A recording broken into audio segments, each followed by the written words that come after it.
सरकार को पहले नियंत्रण करना चाहिए। अफसर हो, उसका कागज हो। आप किसान के पास कागज नहीं है, आपके पास उसका डॉक्यूमेंट्स नहीं है, तो कैसे आप फैसला कीजिएगा ज़मीन किसका? हो सकता है किसान के पास नहीं होता, आपके पास रहना चाहिए, वो भी आपके पास उपलब्ध नहीं है। मैं व्यक्तिगत रूप से जानता हूँ इस बात। क्राइम या केस, इसको ख़त्म करने के लिए ये किया जा रहा है। मैं समझता हूँ इसमें बढ़ोतरी ही होगी, कम नहीं होगा। डकैत हो या बलात्कारी हो, उनको सरकार का भय खत्म हो रहा है।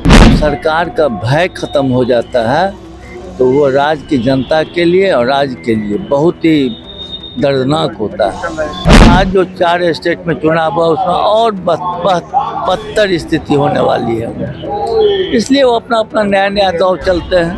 7 दिनों का पदयात्रा है जो लगातार लोग पैदल चलेंगे। कौन बयान देशद्रोही है पता नहीं। उन लोग को देशद्रोही का बीजेपी के नज़र में क्या फार्मूला है, कुछ भी करके रह जाए। देश की जनता डिसाइड कर चुकी है कि इनको सत्ता से बाहर करेगी, चाहे वो केंद्रीय चुनाव हो चाहे राज्य का चुनाव हो। कांग्रेस सेवा दल की ओर से आज न्याय यात्रा की जा रही है। तमाम जितने की भी कांग्रेस के कार्यकर्ता है, वरिष्ठ लोग हैं, वो मौजूद है। मदन मोहन झा जी हमारे साथ बातचीत करने के लिए, तो पहले बहुत बहुत शुक्रिया बातचीत के लिए। बहुत बहुत धन्यवाद आपको। क्या कहेंगे, न्याय यात्रा पर निकले हुए आज आप लोग?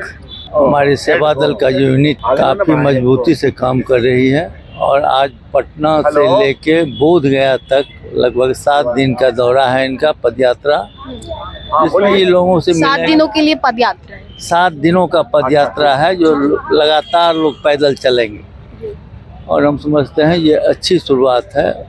हमारे नेता सम्मानीय राहुल गांधी जी जो पदयात्रा किए 4 महीने तक आप देख चुके हैं, उसी का अनुसरण करते हुए हमारे सभी विंग के लोग पदयात्रा जमीन से जुड़ने का प्रयास कर रहे हैं जनता से, और मैं समझता हूँ ये एक अच्छी शुरुआत है। हम उनको बधाई भी देते हैं और शुभकामना भी देते हैं। सर, इधर आप लोग न्याय यात्रा कर रहे हैं। नवादा की बात करें तो नवादा में बड़ी घटना हुई है, कैसे देखते हैं आप उसे? दलितों के साथ इतना ज्यादा निश्चित रूप से दुखद घटना है और हम समझते हैं सरकार का जो भय होना चाहिए। क्राइम होता है, घटना होती है, लेकिन जब सरकार का भय खत्म हो जाता है तो वो राज्य की जनता के लिए और राज्य के लिए बहुत ही दर्दनाक होता है।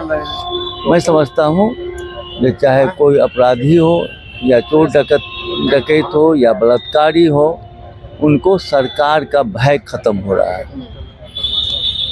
ये दुखद है। सर, अभी स्मार्ट मीटर बिजली को लेकर भी आप लोग बातें कर रहे थे और साथ ही साथ लैंड सर्वे को लेकर भी। क्या लगता है, लैंड सर्वे जो अभी बिहार में जारी है? लैंड तो हम राजस्व मंत्री भी रहे हुए हैं और मैं समझता हूँ ये लैंड वाला जो ये शुरुआत हुआ है सर्वे का काम, ये गलत नहीं है, लेकिन जिस हिसाब से सरकार की तैयारी है और जिस हिसाब से उनके पदाधिकारी इसमें आम जनता और किसान के साथ अपना व्यवहार कर रहे हैं, मैं समझता हूँ इससे फ़ायदा नहीं नुकसान होगा।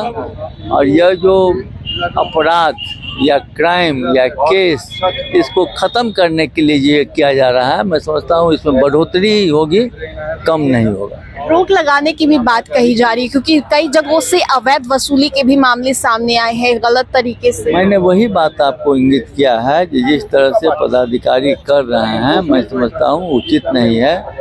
सरकार को पहले नियंत्रण करना चाहिए। अफसर हो, उसका कागज हो। आप किसान के पास कागज नहीं है, आपके पास उसका डॉक्यूमेंट्स नहीं है, तो कैसे आप फैसला कीजिएगा ज़मीन किसका? हो सकता है किसान के पास नहीं होता, आपके पास रहना चाहिए, वो भी आपके पास उपलब्ध नहीं है। मैं व्यक्तिगत रूप से जानता हूँ इस बात को। अभी बिहार के पूर्व उप मुख्यमंत्री तारकिशोर प्रसाद ने राहुल गांधी को लेकर बड़ा बयान दे दिया। कहा कि जो बयान था उनका वो देशद्रोही। कौन बयान देशद्रोही है पता नहीं। उन लोग को देशद्रोही का बीजेपी के नज़र में क्या फार्मूला है और पूरा देश जानता है। उन्होंने जो हजारों करोड़ रुपया राहुल गांधी जी के इमेज को टर्निश करने के लिए लगाया, वो तो खत्म हो चुका है। पूरे देश की जनता राहुल गांधी को मान चुकी है, जो हमारे दुख दर्द में साथ रहने वाले नेता हैं। उन लोगों को घबराहट है। लोकसभा में इतना धन का उपयोग करने, पावर का उपयोग करने, डराने धमकाने के काम के बावजूद भी उनका जो रिजल्ट हुआ आप जानते हैं। और आज जो 4 स्टेट में चुनाव हुआ उसमें और बदतर स्थिति होने वाली है। इसलिए वो अपना अपना नया नया दौर चलते हैं, लोग को डाइवर्ट करते हैं। कभी कहते हैं जो आतंकवादी हैं, कभी कहते हैं जो एक चुनाव का पहल कर रहे हैं। लेकिन राहुल गांधी को लेकर विवादित बयान आ रहे हैं, या फिर जिस तरीके से उन्हें आतंकवादी बता दिया गया था रवनीत सिंह के द्वारा। राहुल गांधी जी स्वयं इस बात सब की परवाह नहीं करते हैं, वो काम में विश्वास करते हैं। ठीक है, उनके खिलाफ बोलने से आम जनता में रिएक्शन होता है, उसकी प्रतिक्रिया होती है।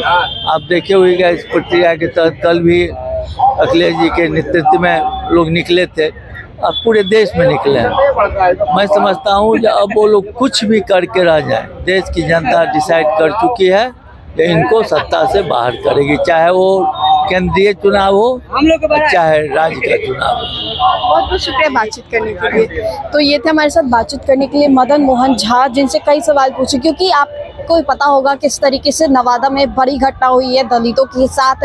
लगभग 2 दर्जन घरों में कहे तो 2 दर्जन घरों को जला दिया गया है, और साथ ही साथ दलितों के साथ कहे तो बहुत ज़्यादा अन्याय हुआ है। ये खबर नवादा की थी। साथ ही साथ कांग्रेस की ओर से न्याय यात्रा की जा रही है। लगातार हमने आपको तस्वीरें दिखाया और अभी भी हम आपको अपने स्क्रीन पर तस्वीरें दिखा रहे हैं किस तरीके से कांग्रेस की ओर से ये न्याय यात्रा की जा रही है। तमाम कांग्रेस के जितने भी लोग हैं, कार्यकर्ता हैं, वो सभी मौजूद हैं। और साथ ही साथ हम आपको बताएं तो कांग्रेस के प्रदेश अध्यक्ष अखिलेश प्रसाद सिंह की भी मौजूदगी होगी, उनके नेतृत्व में ये यात्रा होगी। और हम आपको बताएं तो कई दिग्गज लोग भी कांग्रेस की ओर से मौजूद है न्याय यात्रा को लेकर। फिलहाल इस अपडेट्स में इतना ही। हम दोबारा जुड़ेंगे, अभी के लिए हमें दे इजाजत। बने रहे हमारे साथ और देखते रहे देशवासी। धन्यवाद।